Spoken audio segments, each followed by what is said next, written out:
un saludo amigos y bienvenidos a un nuevo episodio de Hoy Te Hablo De.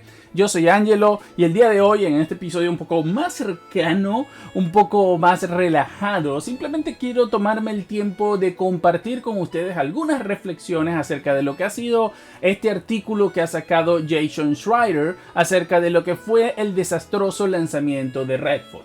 Y que creo que para nadie es un secreto que Redfall pues tenía muchas expectativas puestas encima por ser uno de los primeros títulos, digamos, AAA de un estudio adquirido por Microsoft recientemente, por ser el primero, ¿no? Después de que fue la adquisición de ZeniMax. En este caso, Redfall de Arkane Studios, pues tenía mucho sobre sus hombros, sobre todo considerando que el juego se retrasó bastante tiempo. Y creo que no está de más decir, y creo que pues por mucho que algunos consideren que pues cuando uno dice estas cosas es un hater, Redfall no ha sido lo que la gran mayoría esperaba, ni desde el punto de vista crítico, ni de ventas, ni de soporte. Y aunque entiendo que hay mucha gente que le puede gustar como a cualquier juego, pues desde el punto de vista comercial y de lo que se puede considerar un éxito, Redfall está bastante lejos de serlo.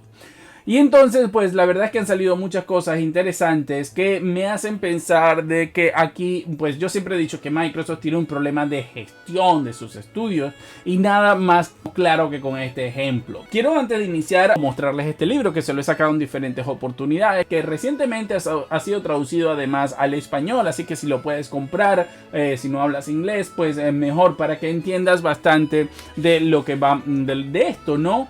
Les explico un poco. Esto es un libro que sacó el mismo Jason Schreier, que habla un poco acerca de las dificultades a la hora de programar o de hacer videojuegos. Y básicamente en una parte, creo que lo coloca en una parte del título, básicamente el sacar un juego es básicamente un milagro, ¿no? Alguna parte del título lo coloca del libro como uno de los puntos más importantes. Que hacer videojuegos y que al final terminen funcionando es casi que un milagro, ¿no?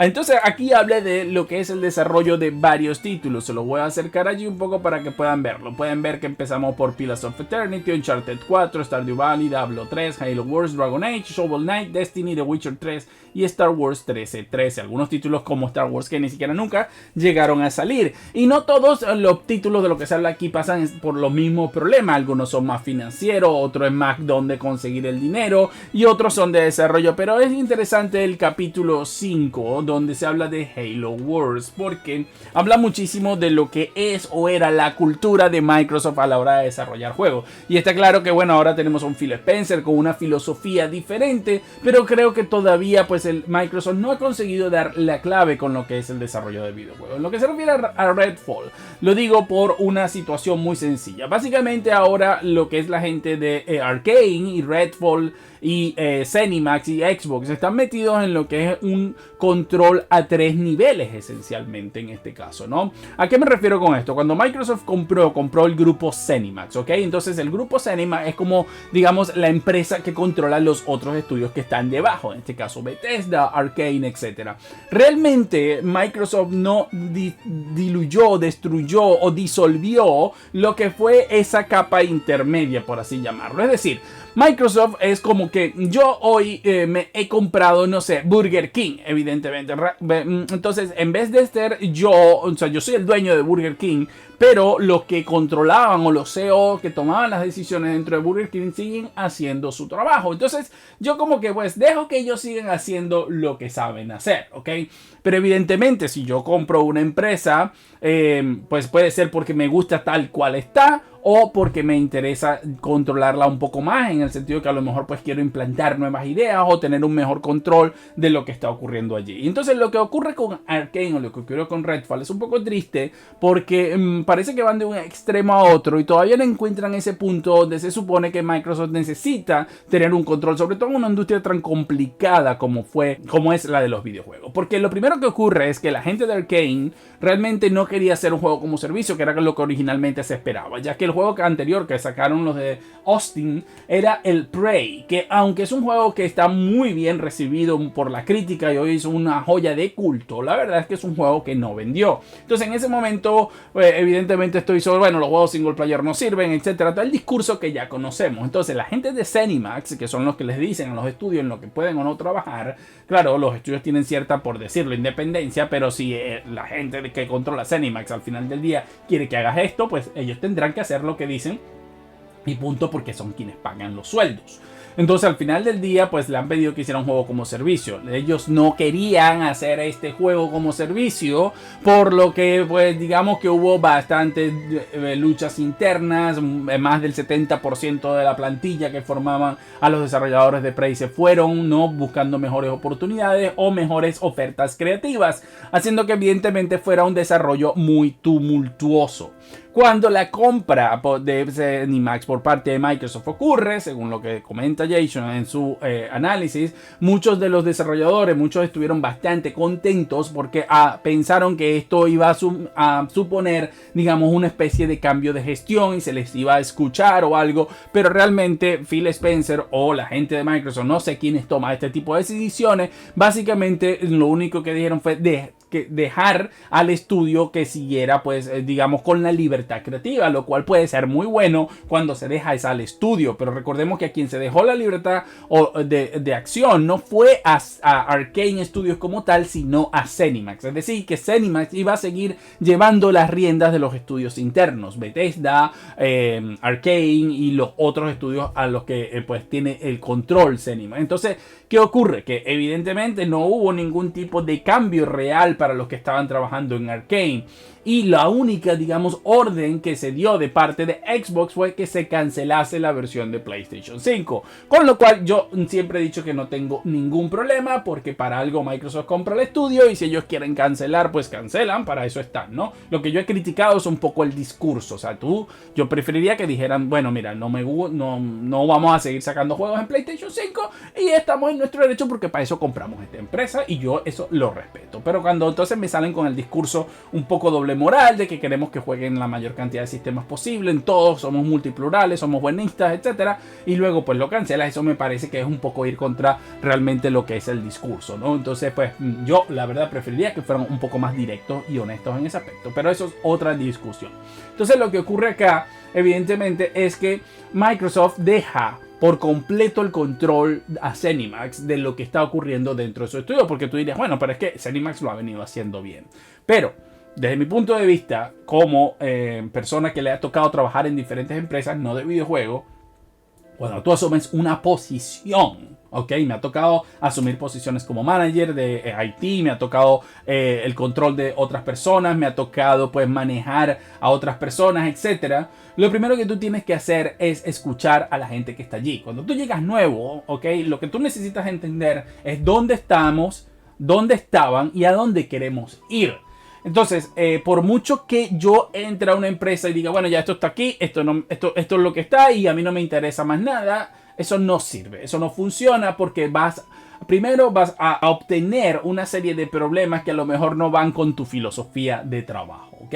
Por ejemplo, cuando me ha tocado ser manager de alguna empresa en el departamento de IT y entonces me encuentro con el hardware y el internet funciona de esta manera aquí, por solo darles un ejemplo de algo real que me ha ocurrido, donde me llegó una empresa donde pues digamos que el hardware era bastante obsoleto, la conexión de internet absolutamente nefasta, pero cuando les preguntaba por qué eso se ha dejado así, es porque me decían, bueno, funciona, cubre nuestras necesidades.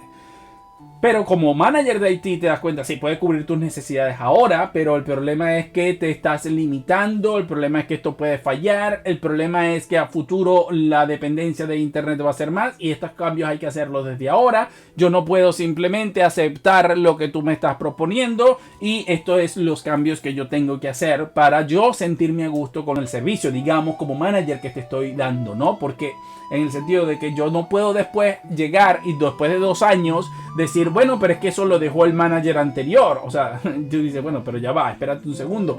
¿Dónde estabas tú aquí para ver lo que se venía a futuro? Entonces, ese tipo de cambios son los que tú tienes que hacer. Ver qué es lo que está bien, qué es lo que no funciona, escuchar a las personas que están allí y entender, ¿no?, dónde están las fallas y qué puedes hacer tú para mejorarlo. Evidentemente hay situaciones en las que muchos de los cambios que yo planteé o que quería hacer en su momento, pues simplemente se encontraban con problemas de arriba, donde me decían no tenemos el presupuesto o eso no nos parece importante. Pero lo importante de eso era que siempre había una constancia de que hubo una intencionalidad de cambio, de manera que si algún problema se derivaba de esa situación que yo intenté cambiar, entonces pues eso no podía caer en mí como responsabilidad, porque digamos que el planteamiento de cambio estuvo, simplemente no se aceptó.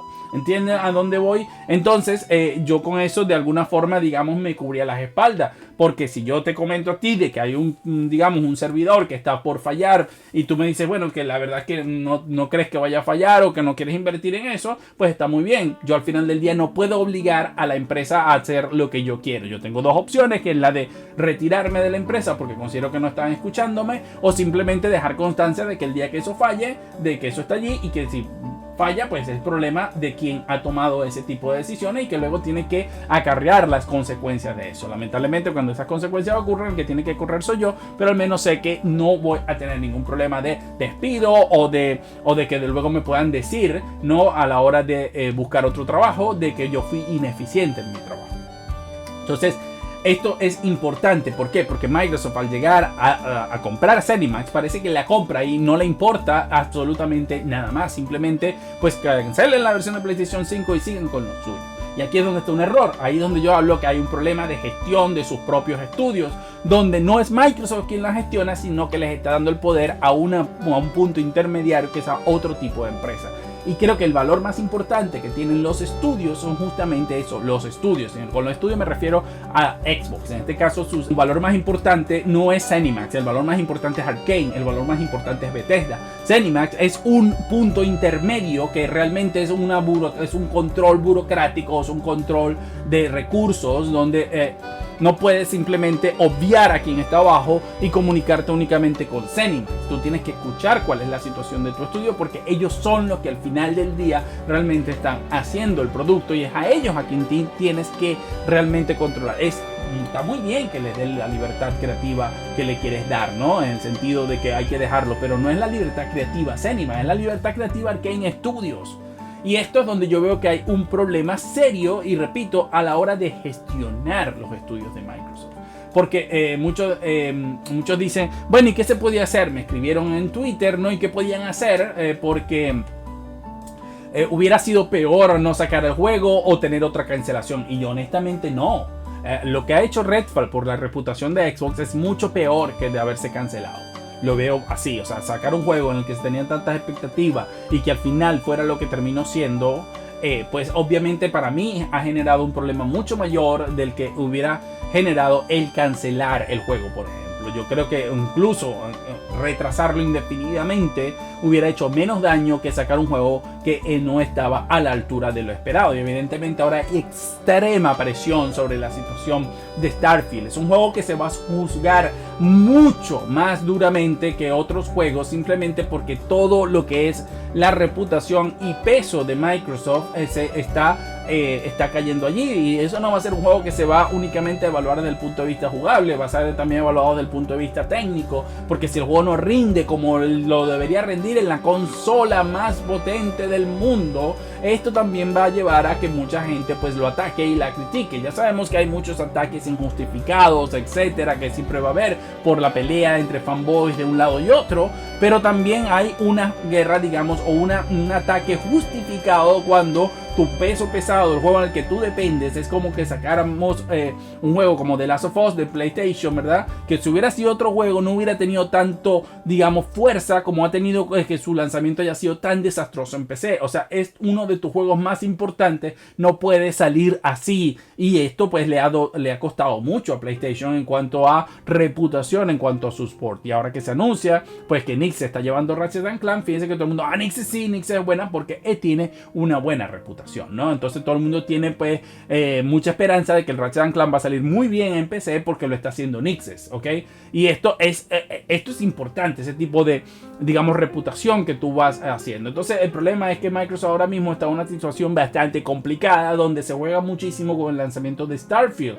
porque aunque Starfield no haya nacido dentro de Xbox, es básicamente el abanderado de lo que es la marca Xbox para este año. Es el juego más importante desde mi punto de vista que va a lanzar Xbox en los últimos 5 o 6 años, mucho más que Halo, porque aunque Halo era un producto muy importante, ya el juego salió y salió con muchos problemas. Entonces este se supone que es el juego que va a virar el barco y a llevar las cosas en lo que se supone que es el futuro de Xbox. Y si este juego no sale bien, entonces lo único que va a hacer es dar una imagen de que Xbox simplemente no sabe gestionar. Entonces el problema de Redfall, como digo, es que hay un punto de administración intermedia, que es ZeniMax en este caso, y con el que Xbox simplemente pues como que relegó completamente, no involucrándose. Yo no conozco cómo es la estructura de trabajo en la gente de PlayStation, pero hasta donde tengo entendido, ok, no hay puntos intermediarios. Es decir, tenemos a Herman Hulse, que es como que el que maneja lo que es la parte de los estudios, y pues me imagino que se mantiene en constante comunicación, entendiendo cuáles son las necesidades y que tiene cada estudio, y los hace trabajar entre ellos, ¿no? Compartiendo tecnologías, compartiendo pues lo que en un estudio funciona, tratando de llevarlo al otro, ¿ok? Pero entonces Herman, y luego está en este caso Jim Ryan como CEO de PlayStation. Es decir, es una estructura vertical hasta cierto punto, pero donde no hay otro tercer grupo involucrado. Es decir, no es Naughty Dog, es Naughty Dog, pero ese es el estudio Naughty Dog. Ahora imaginemos que hubiera Naughty Dog, Insomniac y Sucker Punch agrupados, y dentro de esa agrupación hubiera una entidad llamada, no sé, American Developer Studios, ¿ok? Y arriba de eso es donde está Herman Hulse. Entonces Herman Hulse no habla con lo que es Naughty Dog, Sucker Punch e Insomnia, sino que habla con este grupo de administración, que no son desarrolladores, sino que son un grupo administrativo que anteriormente controlaban a lo que eran estos estudios. Entonces, al Microsoft haber comprado un conglomerado, lo que debió haber hecho es completamente diluir, destruir lo que es ZeniMax como conglomerado y tratar a todos esos estudios que ha comprado como grupos independientes que tengan una comunicación directa con el que maneja lo que es la parte de videojuegos de Xbox, en vez de tener una estructura donde Xbox habla con ZeniMax y ZeniMax habla con sus estudios.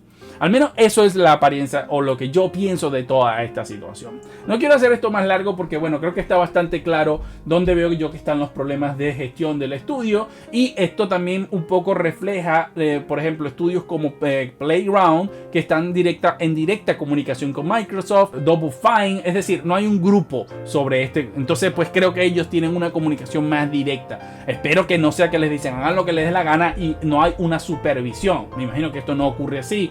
Me imagino que ocurre en ZeniMax por la forma en que fueron adquiridos, no como estudio, sino como conglomerado. Pero esto es un grave error, justamente porque ZeniMax como estudio y conglomerado pues no ha sabido escuchar a sus trabajadores. Y Xbox ha tenido el error de no escuchar a los estudios y dejarse llevar por lo que es el conglomerado. Así que bueno, con esto me despido, esperando un poco, bueno, que esta opinión, ok, no es una explicación, es una opinión de cómo yo creo que debió haber sido esto y de por qué las cosas se dieron como se dieron, basado en lo que ha sido el comunicado de Jason Schreier. Y un poco les comentaba lo del libro, porque en este caso pueden entender, ¿no? Un poco por qué los cambios tan radicales. Recuerden, en el capítulo 5 de Halo Wars pueden conseguir este libro ya en español, se llama Sangre, Sudor y Píxeles. Y entonces, pues para entender un poco mejor la situación, ¿no? Para que vean el contraste y por qué Microsoft ha tenido tantos problemas históricamente a la hora, pues digamos, de llevar estos grandes proyectos adelante. Un saludo y como siempre nos vemos en un próximo episodio. Hasta luego.